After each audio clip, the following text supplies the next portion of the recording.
Bastante hinos antigos, hinos que fizeram histórias, hinos que marcaram muitas vidas. Me perdoe a minha voz, que eu estou um pouco gripado, mas fico muito feliz porque eu consegui cantar.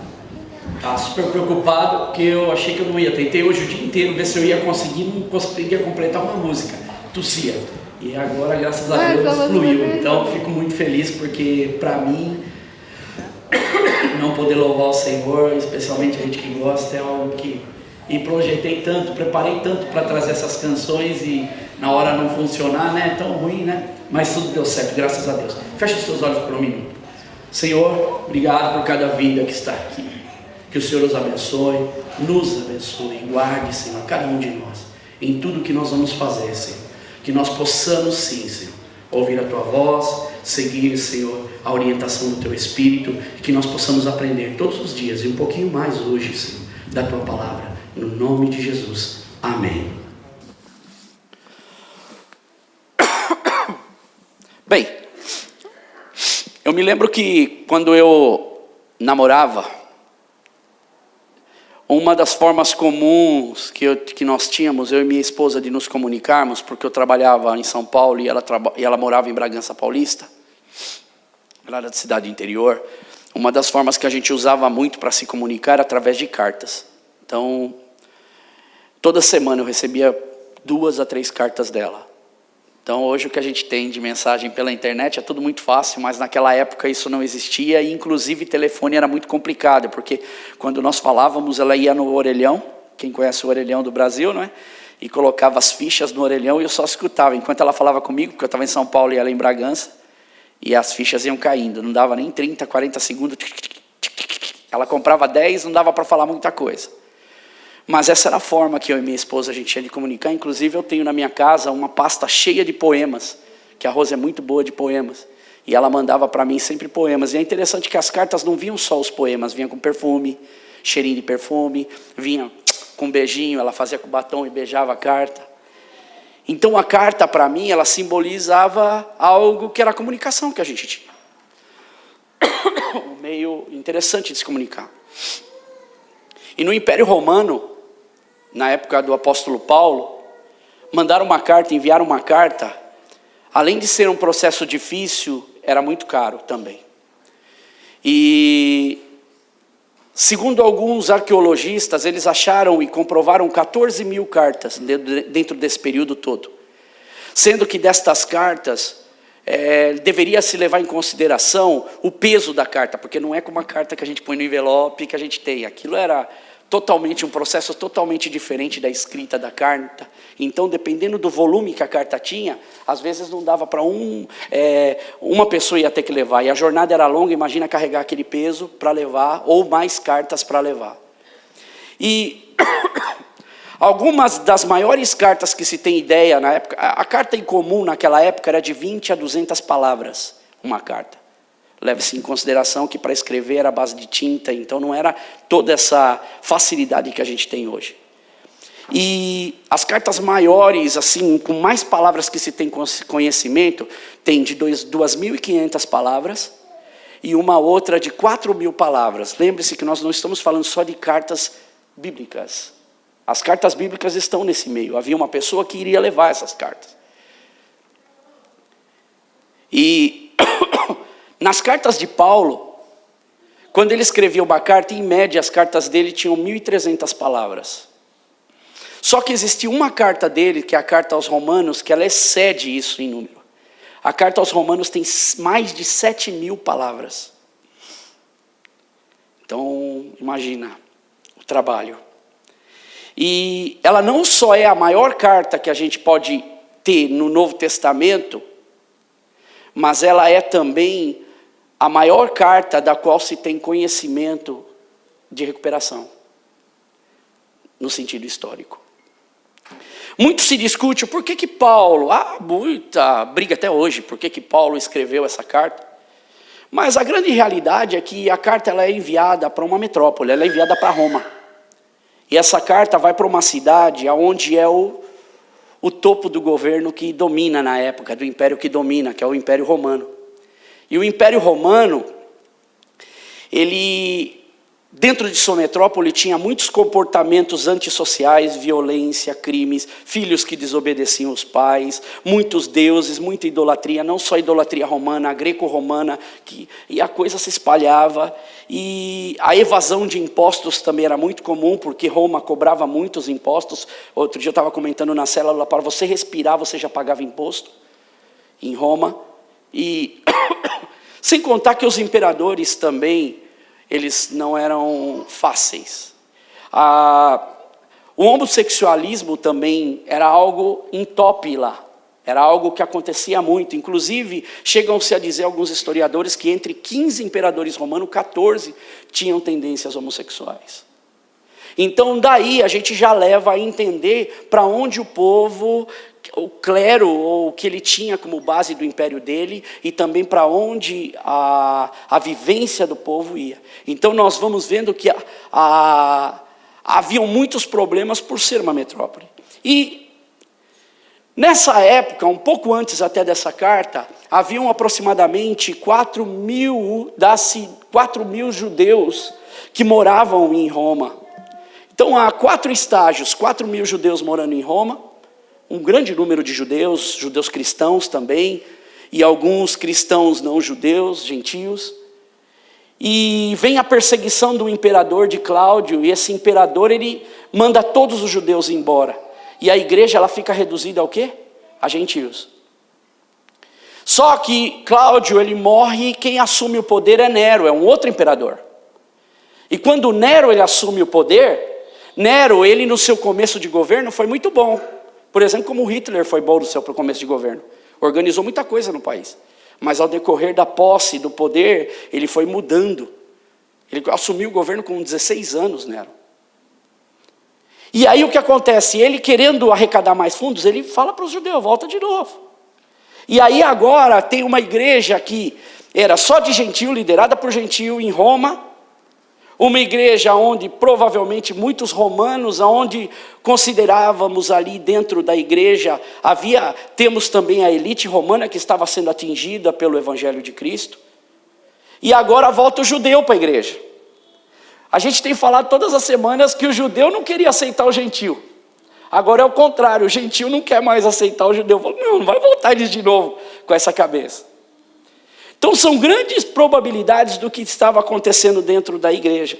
E uma das chaves de Romanos é que Paulo ele tenta com todas as suas forças em busca no Senhor organizar tudo isso. Então a chave aqui é que ele tenta colocar os gentios e os judeus numa só questão, porque não tem 2 evangelhos, tem um evangelho só, é o evangelho de Cristo. That's it. Então com esse pano de fundo, eu queria que você abrisse sua Bíblia em Romanos 1, 16 e 17.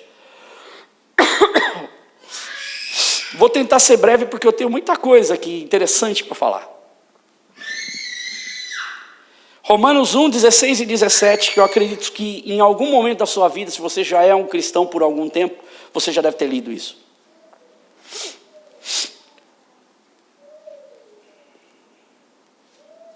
Porque não me envergonho do Evangelho de Cristo, pois é o poder de Deus para a salvação de todo aquele que crê. Primeiro do judeu e também do grego. Porque nele se descobre a justiça de Deus de fé em fé. Como está escrito, mas o justo viverá pela fé. Esses 2 versos da Bíblia, eles são considerados o grande atestado da fé cristã. Aquilo que os cristãos verdadeiros deveriam ter como essência na sua vida cristã. E para quem não sabe, esses 2 versos também, eles compõem a base da reforma protestante. Nós estamos falando hoje do quê? Reforma protestante. A comemoração é reforma protestante. E o apóstolo Paulo aqui ele responde uma questão muito interessante. A mesma questão que Jó ele fez. Seria porventura um homem mais justo do que Deus? Seria porventura o homem mais puro do que o seu Criador? Quando Jó ele faz essa pergunta. Porque a tentativa religiosa hoje, e se você procurar por isso, ela é uma só. A tentativa religiosa é como o homem pode ser aceito por Deus e como o homem pode se apresentar junto diante de Deus. A religião, ela tem essa busca, do homem querer se apresentar diante de Deus mais justo, mais íntegro, melhor um do que o outro. E o apóstolo Paulo, ele descreve nesse primeiro capítulo já, da carta de Romanos, sabendo que ele iria pregar, uma das grandes possibilidades, que ele iria pregar e em breve estaria lá, e isso iria acontecer, para os sofisticados romanos, para a elite romana. E talvez até poderia na cabeça de Paulo, ele pensar assim, para falar essas palavras: eu não me envergonho do evangelho de Cristo, eu não me envergonho desse evangelho, porque esse é um evangelho da qual Paulo, ele carrega no seu coração com todas as forças, e ele procura viver o melhor que ele pode desse evangelho, e ele não se envergonha dessa vida que ele leva. O que hoje, muitas vezes, nós vemos o completamente diferente na vida de muita gente. Hoje, no meio que a gente chama de evangelho, que para quem não sabe, no inglês é gospel, e no Brasil se adotou o termo gospel, e o que menos uma pessoa que conhece o evangelho hoje em Cristo, de verdade, quer ser chamado no Brasil, é de povo gospel. Porque está tão mal falado, está tão mal visto, porque não carrega o evangelho. Muitos pastores falam: não me chama de gospel, porque isso já não virou só a tradução do inglês, virou uma terminologia para muitas pessoas que pegam o evangelho de qualquer jeito. Pessoas que não têm base nenhuma no evangelho de Cristo e querem pregar ou falar do evangelho, mas envergonham o evangelho de Cristo. E a preocupação de Paulo é porque muita divisão estava entrando na igreja, problemas estavam acontecendo, e ele também sabia que a elite romana estava lá, e ele ia se apresentar diante disso. Agora, por que alguém teria vergonha do evangelho? Poderíamos falar, por exemplo, razões intelectuais. Porque, veja só, em 1 Coríntios diz o seguinte, Paulo fala: porque os judeus pedem sinal, os gregos buscam sabedoria, mas nós pregamos o Cristo crucificado, que é escândalo para os judeus e é loucura para os gregos. Presta atenção. Mas para os que são chamados, tanto judeus como gregos, lhes pregamos a Cristo. E o que ele fala? Poder de Deus e sabedoria de Deus. Veja que o evangelho, ele carrega uma força fantástica. O apóstolo sabia que ele também, para a geração que ele estava indo, no lugar que ele estava indo levar o evangelho. E ele sabia que ele poderia também ser tratado como um desdém. Imaginar apóstolo Paulo chegando para pregar o evangelho para imperador, para pregar o evangelho para aquele que aparecesse na frente dele, romanos, pessoas, não só os judeus, muitos estavam voltando, nem todos voltaram. E aí Paulo, ele vai lá para pregar o evangelho, e Paulo, ele sabia que ele poderia ser tratado com desdém, mas veja só a vida de Paulo, por causa desse evangelho que Paulo estava pregando, ele passou por muitas coisas, passou por prisão, passou por perseguição, foi confrontado em Atenas, considerado como tolo em Corinto, tinha tido como blasfemo e fora da lei em Jerusalém, foi espancado e deixado morto em Listra, quase morto em Listra. Paulo, para não dizer que uma pessoa, por exemplo, um judeu que adora um Deus, para uma nação que adora todos os tipos de deuses, quem acaba sendo ateu é aquele que adora quem? Um só Deus. Verdade ou não? Para mim não tem valor, você adora quem? Um Deus. Nós temos Deus para tudo. Todo tipo de Deus que você quiser a gente tem. E sem contar mais para frente, não só aqui, mas nós vamos ver mais para frente na história, por exemplo, da igreja, desses irmãos que estão ali, acontecem até mal entendidos, porque eles são tratados como canibais. A perseguição em cima deles, porque quando fala que eles participam do corpo do Senhor, eles levam ao pé da letra, ou seja, estão comendo o corpo de Cristo. Que corpo eles estão comendo? Um corpo de humano. para não falar outras coisas que eles tinham nas ideias. Então, não é diferente no dia de hoje, quando a gente fala que a gente serve a Deus e a gente é cristão, porque para nós também, uma das perguntas que faz, você é cristão? Você é um desses evangélicos? Ou no Brasil, se você é um evangélico, você é um do povo gospel? Você acredita na Bíblia? Você acredita na Bíblia? E Paulo, ele está a caminho de Roma e ele sabe que provavelmente, não sabe quando, mas quando ele chegar lá, ele vai pregar qual é o evangelho? Qual é o evangelho que ele não vai ter medo de defender? De quem que ele vai falar? Ele vai falar de um homem que morreu na cruz. Ele vai falar de um Jesus. Da onde é esse Jesus? Jesus é de Nazaré. Nazaré? Aonde é Nazaré?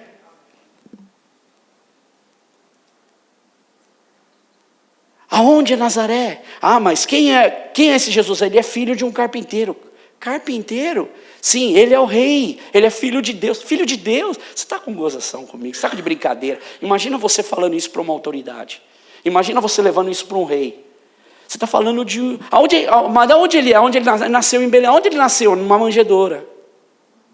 Imagina você carregando a bandeira do evangelho de Cristo, se coloca na pele de um homem, Paulo, com a certeza que ele tinha do evangelho de Deus, e ele não ter vergonha de falar que o rei dele não é o rei vestido com vestes majestosas, mas é um rei que ele carrega no coração, é um rei muito mais perto do que qualquer rei que está em qualquer palácio.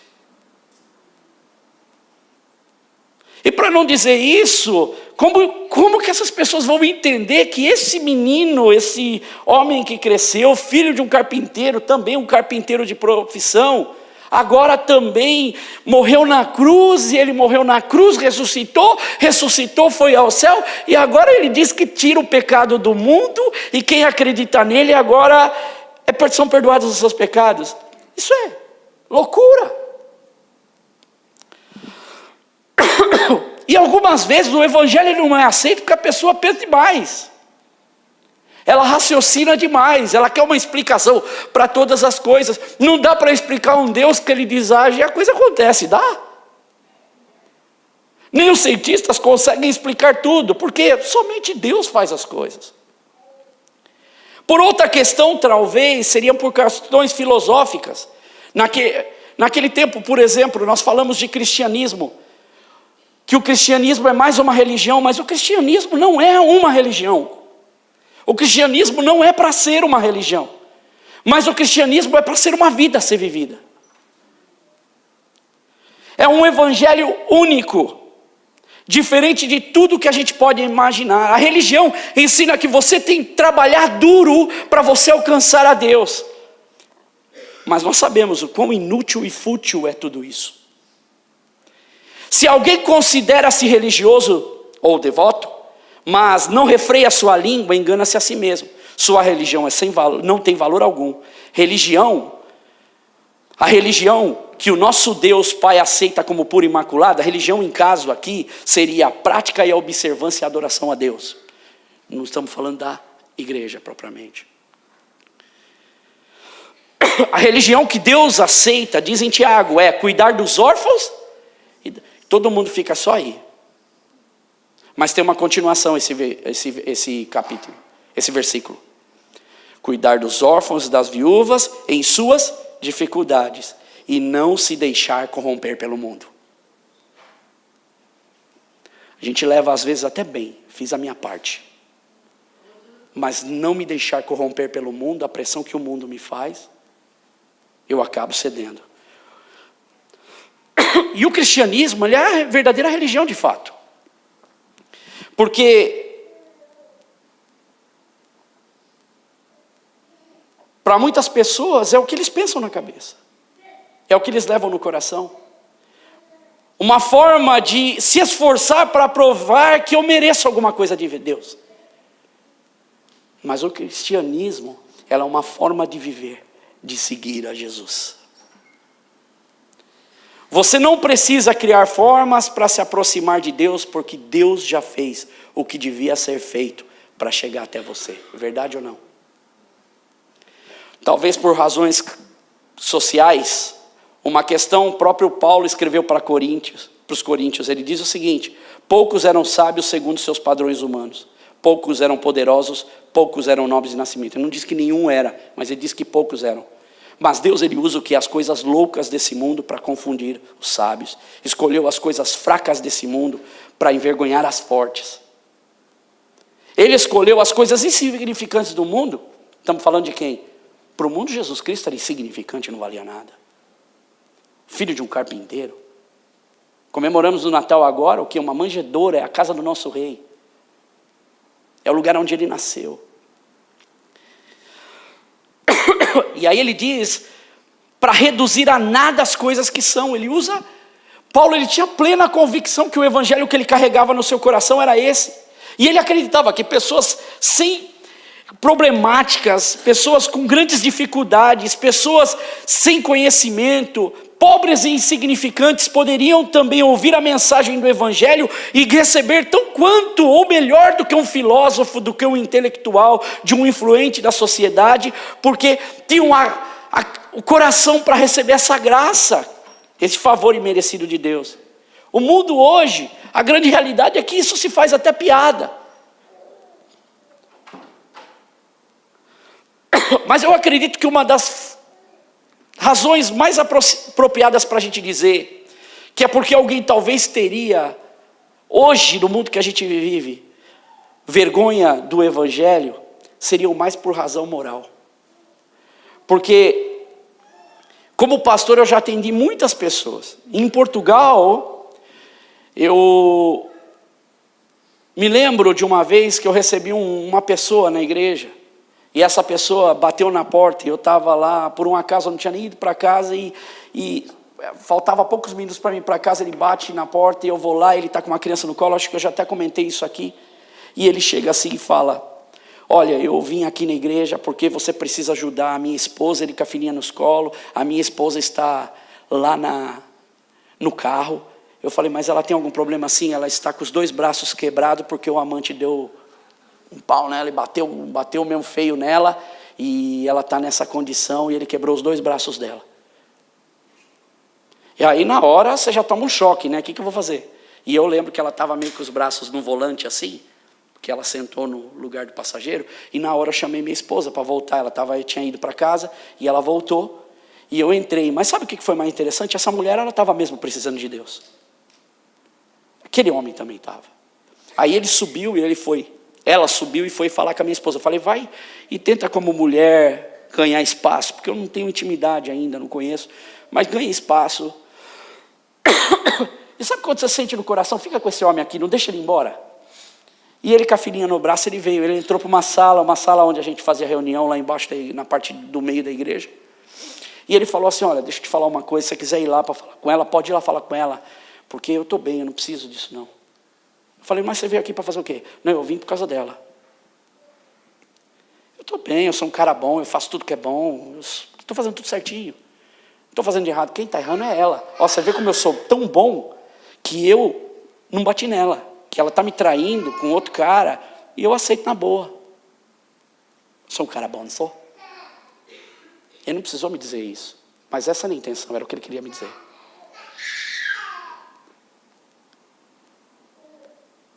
E nessa vida de pastor, resumindo, essa família veio para Jesus. Essa família congregou com a gente. Essa família serviu no evangelho com a gente. Segue a sua vida hoje com Deus. Mas assim como essa pessoa, há muitos cristãos que chegam e falam: olha, pastor, eu não quero me tornar cristão agora porque é um pouco inconveniente. Eu acho que essa não é a hora de eu me tornar cristão. Sabe por quê? Porque essa pessoa, eu, no meu conhecimento, sei que ela não quer mudar de vida, que ela não quer deixar a imoralidade, que ela não quer ter compromisso, que ela não está disposto, porque ela acha que ela está bem. E Paulo, ele continua a ensinar que nós não nos devemos amoldar ao padrão desse mundo, para que a gente possa ser capaz de experimentar e comprovar a boa, perfeita e agradável vontade de Deus. E ele ainda diz em Gálatas o seguinte: irmãos, vocês foram chamados para a liberdade. Olha outra confusão que se faz. E talvez aí a gente pode pôr o gospel aí no meio disso. Mas pelo contrário, foram chamados para a liberdade, mas não usem a liberdade para dar ocasião à vontade da carne. Dá para entender? Eu me acho livre para fazer aquilo que eu quero em nome de Deus. E aí ele diz, mas pelo contrário, sirvam uns aos outros mediante o amor. Toda a lei se resume num só mandamento: ame ao seu próximo como a si mesmo. E é interessante porque Jesus, ele bate de frente com esse orgulho do ser humano, com esse orgulho do homem. Gente, nós estamos falando uma mensagem de Cristo, porque ele chega, tem uma vez que ele chega e ele fala assim, você quer me seguir? Então, quer me acompanhar? O que ele diz? Negue-se o quê? A si mesmo. Tome diariamente o que? A sua cruz e siga-me. Qual foi a música que a gente cantou? Rude Cruz. Qual é o tema da Rude Cruz? Ele entendeu que a cruz não era simplesmente um símbolo para ele. Aquilo era mais do que um símbolo. Aquilo era o que ele deveria agarrar.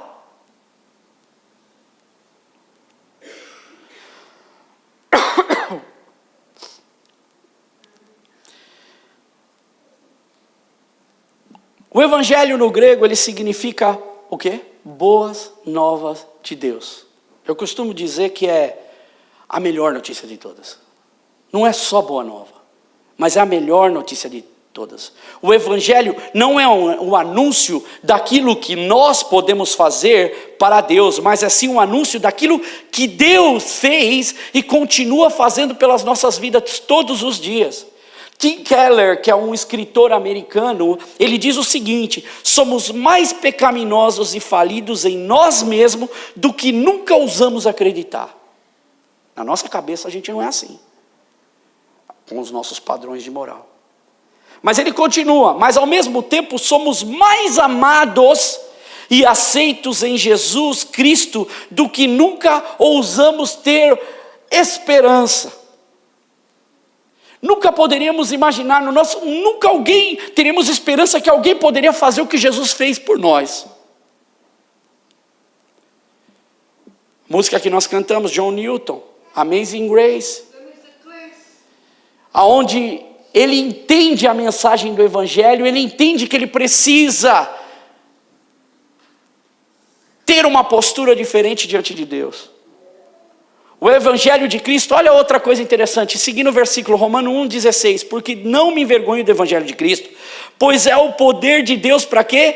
Para a salvação de todo aquele que crê. Tessalonicenses, Paulo 1,5 diz o seguinte: porque o nosso evangelho não chegou a vocês somente em palavra, mas também em poder. Gente, o evangelho de Cristo é poder. Ele muda a vida das pessoas. Ele muda as nossas vidas. Ele muda um John Newton da vida. Porque através do Espírito Santo de Deus, que trabalha no nosso ser, no nosso interior, nós somos moldados. O evangelho é a força mais poderosa do universo. Sabe por quê? Porque a libertação do homem das consequências da queda e do pecado é a salvação. Você hoje tem a salvação por causa desse poder do evangelho de Deus. Hoje a morte não é o ponto final para a nossa vida, porque nós cremos que o poder de Deus nos torna uma nova criatura. Esse é o poder de regenerar uma pessoa completamente, de nos mandar e nos transformar a uma nova vida. E nada na Bíblia é tratado diretamente como poder de Deus, a não ser em relação ao evangelho de Cristo. O verdadeiro poder está em Jesus Cristo. O verdadeiro poder é o evangelho que transforma as nossas vidas. O Sol, ele tem mais de 5 milhões de graus Celsius em sua superfície. No seu interior, 15 milhões de graus Celsius. Sabe o que é isso? 40 graus a gente já está derretendo. Você imagina a essa temperatura. Vamos seguir mais. Tsunami, eles correm a uma velocidade de 160 quilômetros por hora. Quando ele está chegando para atingir o local, ele reduz a sua velocidade. Porém, o volume da onda aumenta, chegando a quase 30 30 metros de altura. Você não nota porque o volume da água já aumentou. E ele vem dizimando tudo que está à sua frente. A velocidade de uma estrela, o que eles determinam hoje como estrela hipervelozes, os astrônomos, eles acabam de revelar que uma velocidade de uma estrela dessas é de 1,2 mil quilômetros por hora. Sabe o que é isso? Se andar 100 quilômetros por hora já é uma velocidade. Agora 1,2 mil quilômetros. Vulcões, há relatos, por exemplo, em 1883 na Indonésia, uma erupção de um vulcão jogou lava 27 quilômetros para cima do céu e o barulho das explosões conseguiu ser ouvido a 2.000 quilômetros. Poder, não é? Força, não é? Mas nada disso Deus usa e fala, o meu poder é o furacão, o meu poder é o vulcão, o meu poder é o tsunami. Deus fala, o evangelho é o poder da salvação. Jesus Cristo é o poder de Deus. Se você quer ver o poder de Deus, veja Jesus. Se você quer receber o poder de Deus, receba Cristo no seu coração. A vitória de Cristo na cruz coloca a vitória sobre o pecado.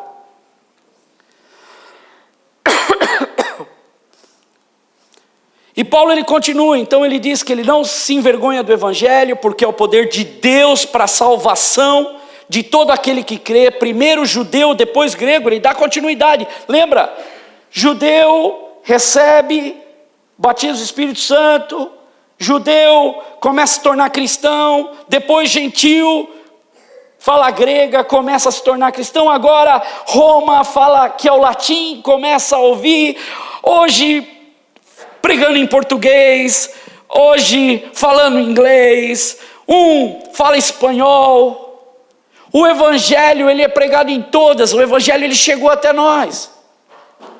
O evangelho ele é um só, não há judeu, não há grego, o evangelho é um só, não tem dois evangelhos, tem um só evangelho. Dentro da igreja, um só Jesus para todos nós. E há um único caminho para Deus, e que parte desse evangelho é que muitas vezes a gente não entende. E aí ele diz no versículo 17, porque o evangelho é revelado a justiça de Deus, uma justiça que é o princípio ao fim, é pela fé. Como está escrito o quê? O justo viverá pela fé. E para mim aqui é o ponto crítico.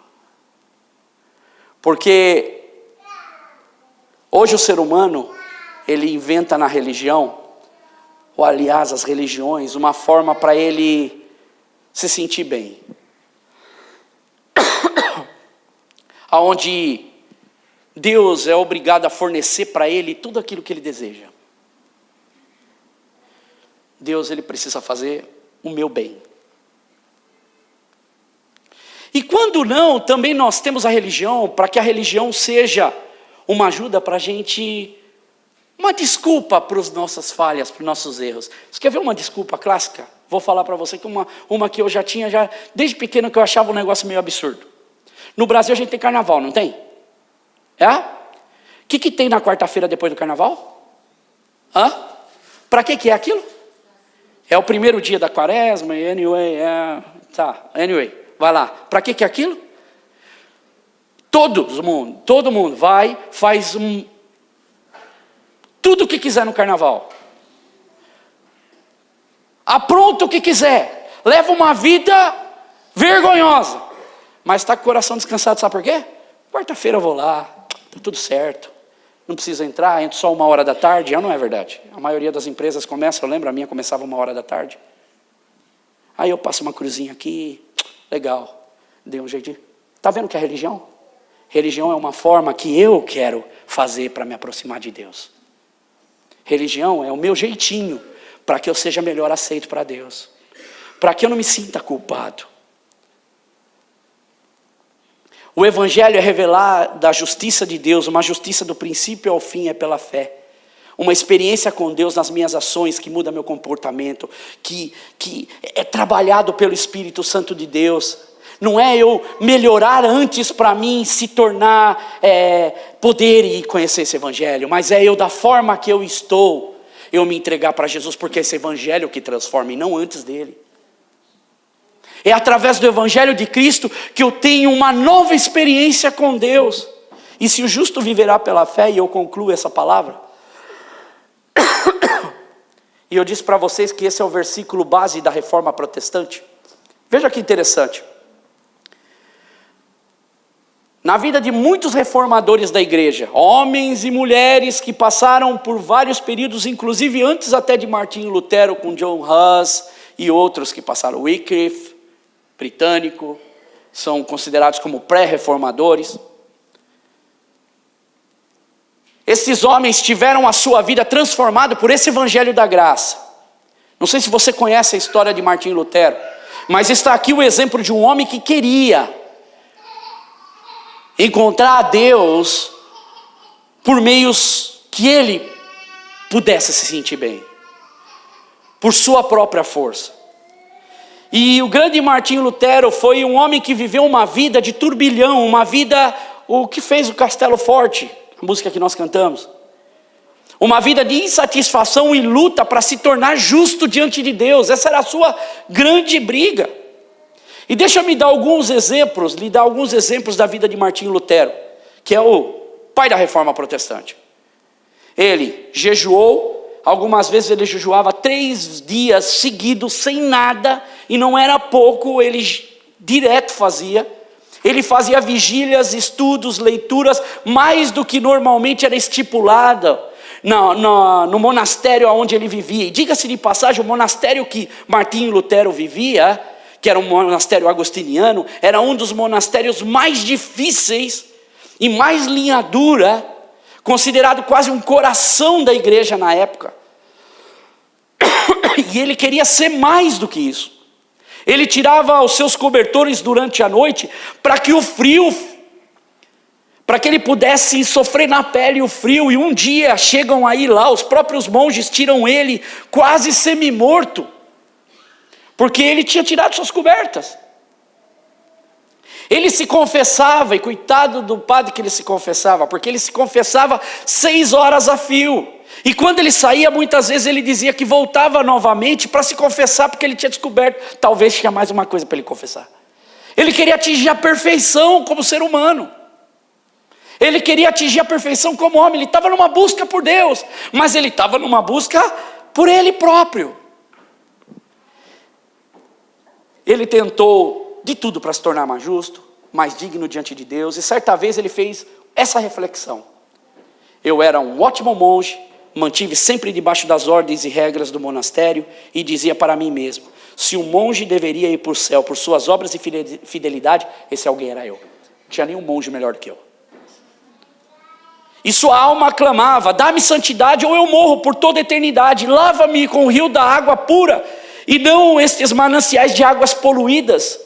Traze-me a água da vida, e que saem do trono de Deus. Ele estava num clamor constante para tentar achar Deus, mas ele ainda não tinha entendido que o justo viverá pela fé, não por obras.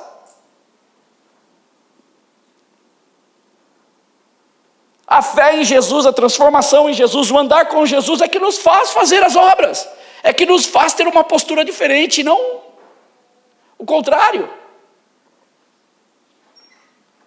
E um dia ele acaba encontrando uma Bíblia em um dos seus, porque o acesso da Bíblia à Bíblia era um acesso limitado, e ele acaba encontrando uma Bíblia numa biblioteca. Ele começa a folhear a Bíblia, ele fala: nossa, mas eu ouvia trechos da Bíblia nas palavras que eram dadas nos sermões, e agora, Deus, se tivesse esse livro na minha mão.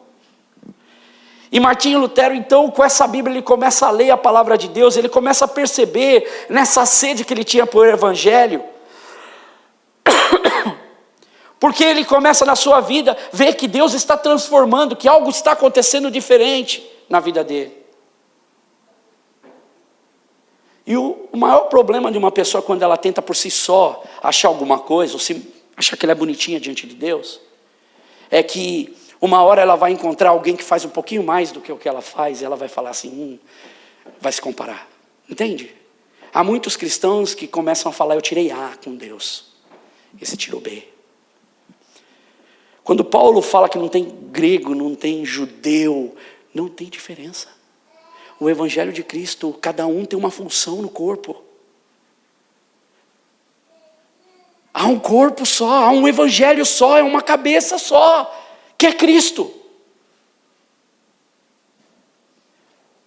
E Martinho Lutero não conseguia entender qual era a sua função, mas à medida que ele lia os evangelhos, ele lia Roma. Ele percebia que os seus esforços não eram agradáveis.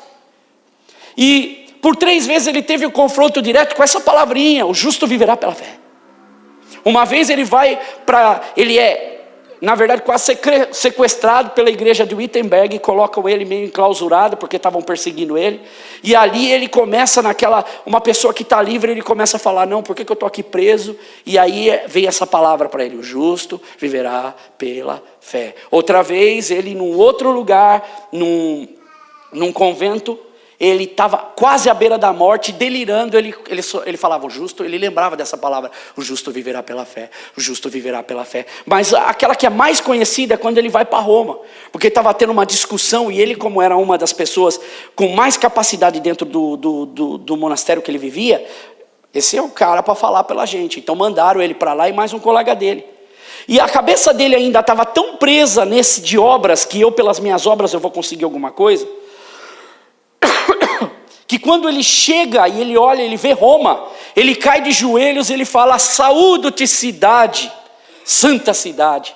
O coração dele estava ainda no que ele podia fazer para Deus, ele ainda não tinha entendido totalmente. Mas ele estava em processo de transformação, e Deus estava pegando esse homem. E lá ele visitou, passeou, conheceu muitos lugares, até que ele, pagando a sua penitência, está lá subindo a escadaria de joelho, e no ombro dele, ele sente um toque, e ele ouve como uma voz de trovão as palavras, o justo viverá pela fé. E depois da morte de Lutero, seu filho diz o seguinte, em memória ao seu pai. Ele diz, sabe o que o meu pai contava para a gente? Que naquele dia em que ele subia as escadas de joelho, e que ele ouviu aquela voz dizendo, o justo viverá pela fé, que está em Abacuque, se não me engano em Hebreus, em Efésios, e está aqui em Romanos. Ele disse, meu pai se ergueu envergonhado, tomou aquela experiência, esse verso como base para a sua vida. E esse foi o verso que sustentou a reforma. Foi através desse verso que ele carregou no seu coração, porque o justo viverá pela fé. John Huss, um outro grande precursor de Martinho Lutero, 100 anos antes de Martinho Lutero, ele diz o seguinte, quando ele estava sendo levado para ser queimado. Podem matar o ganso. Olha como Deus trabalha. Porque Huss, na língua dele, era ganso. Então ele falou, podem matar o ganso, mas daqui a 100 anos, Deus suscitará um cisne que não poderão queimar. 102 anos depois nasce Martinho Lutero. Mas não tem só ele, tem Wycliffe, que era considerado a estrela alva da reforma, traduziu a Bíblia para o inglês. Nós temos John Huss, que era discípulo de Wycliffe. Nós temos Jerônimo de Praga, que era companheiro de John Huss, erudito. Nas chamas cantava hinos e morria queimado. João de Vessália, notável pregador, que foi preso por estar ensinando a salvação é pela graça, não é pelo esforço humano. Seu frágil corpo foi colocado entre ferros. Ele morreu 4 anos antes do nascimento de Lutero. E muitos outros homens de Deus. E hoje nós celebramos isso. O justo viverá pela fé. Nós vivemos pela fé. Martinho Lutero, em seus 62 anos, já no final da sua vida, ele diz o seguinte, ele fez seu último sermão de Lutero, se você não sabe, foi sobre o seguinte, o tema, ocultaste estas coisas aos sábios e entendidos e revelaste aos seus pequeninos. E aí no mesmo dia ele diz para sua esposa, Catarina, lança o teu cuidado sobre o Senhor e Ele te sustentará. E essas são as últimas palavras de Lutero. Ele diz ao Senhor: eu vou render o meu espírito. Ele clama a Deus e agradece a Deus. Recita o João 3,16 3 vezes. Olha, eu não vou morrer sem ainda falar um pouquinho mais do meu Deus. E aí ele diz: Pai, em tuas mãos eu entrego o meu espírito, pois tu me resgataste. Deus, tu és fiel.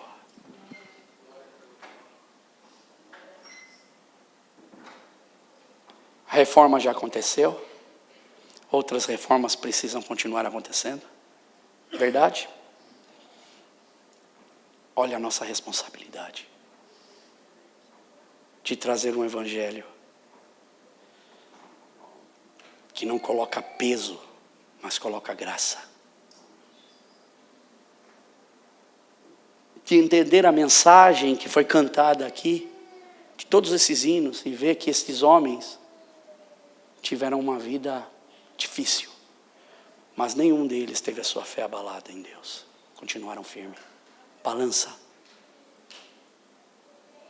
Mas quando a gente está na rocha, a gente continua. Fecha os teus olhos. Pai, são tão lindas, Deus, as mensagens que a gente tem no seu evangelho, da tua palavra. E como te agradecer, Deus, por tantas destas coisas, Senhor. Como não entender, como nós não vivermos, como nós não praticarmos, Senhor.